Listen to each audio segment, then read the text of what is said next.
अल्प किसी दिन फ्रेंड्स आपण मानक सुभद्रा योजनार 5 नंबर किस्ती टंकाटी मिलवाक जाऊँगी। हाँ फ्रेंड्स मैंने आपण मैंने ठीक शुणिले जमी आम आग पूर्व भिडियो कही सारी कि आपण मानक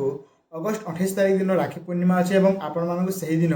सुभद्रा योजनार 5तम किस्ती टंकाटी जोगाइबाक जाउछंती राज्य सरकार। जदि आपण परिवार कहीं सुभद्रा योजना टंका पाउथिले निश्चित आपण माने टंका पाइपारे। तो फ्रेंड्स देखो आपण मानक कही रखुची कि अनेक लोक कमेंट होची कि सुभद्रा योजना जार आगुरी रिजेक्ट होता से मिल कि तो हाँ फ्रेंड्स मुझे कही रखुच्छी जो मानक संशोधन हो सारी बर्तमान सुधा से निश्चित भाव मिल और जो मानक संशोधन एपर्यंत होना से मिलना सुभद्रा योजनार 5तम किस्ती टंका। और फ्रेंड्स मैंने आपण मैंने गोटे कथा मन रखु और ध्यान दे शुणु कि जो मानक आगु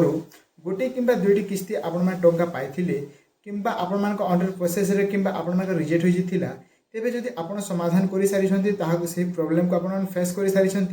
देन आपण मानक से टंका जो आपण को बकेया थिबा टंका आपण मानक ए 5 नंबर किस्ती टंकार एड ही आपण मानक मिलिबो जहाँकि आपण मानक हो पारे 5000 10000 15000 20000 टंका 25000 टंका पर्यंत आपण माने पाई पारिबे।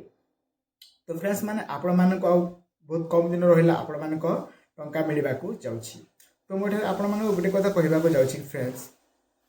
जदि आपण परिवार कहीं योजना सुभद्रा योजनार टंका पाउथांती तो प्रथमे फ्रेंड्स आपण माने डीबीटी लिंक अच्छी कि नहीं आप चेक करनियंतु कारण आउ किछु अल्प दिन पर ही आपण मानक टंका मिलिबाकू जाउछि। जदि डीबीटी लिंक नथिबो तेबे आपण मानक बैंक अकाउंट को टंका आसीबो नाही। तो फ्रेंड्स मो आउ एक कथा मते आपण मानक कहि रखुछि आपण मानक आधार शेडिंग मते आपण चेक करी नेबे कि आपण मानक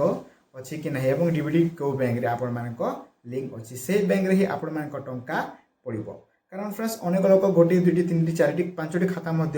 खोली रखी तो आपण मैंने डीबीटी चेक करवा निहाती भाव दरकार कि आपण मानक को बैंक रे आपण मानक डीबीटी अच्छी जदि जे बैंक रे आपण मानक डीबीटी थिबो से बैंक रे ही आपण मानक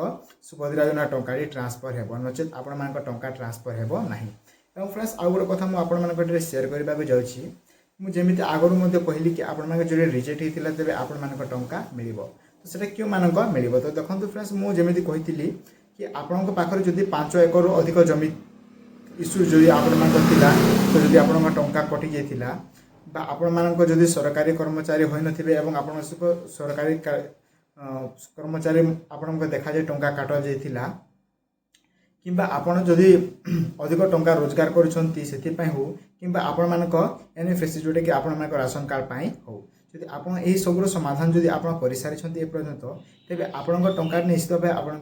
बैंक अकाउंट को एथर टंका ट्रांसफर ही जीवो एवं जदि ए पर्यंत तार समाधान कर नाहंती तेबे आपण माने टंका पाइबे नाही या आपण माने मने रखंतु। तो फ्रेंड्स माने आपण जल्दी जल्दी जाई कि आपण माने बैंक को आपण डीबीटी मध्ये लिंक कर नियंतु एवं जदि आपण को अंडर प्रोसेस रे अछि कि नाही जदि आपण चेक करबा चाहछंती तेबे आपण माने सुभद्रा योजनार मेन वेबसाइट को जाई मध्ये आपण माने चेक करि परिबे। मो आगो को वीडियो मध्ये कर दिछि मो डिस्क्रिप्शन रे देबी आपण माने देखि डायरेक्टली केमिति आपण माने चेक करा जेबो डीबीटी आपण माने देखि चेक करि परिबे। तो यह फ्रेंड्स आज किछु न्यू अपडेट आई होप आज अपडेट आपण मानको निश्चित भाव भल लागि थिबो। धन्यवाद।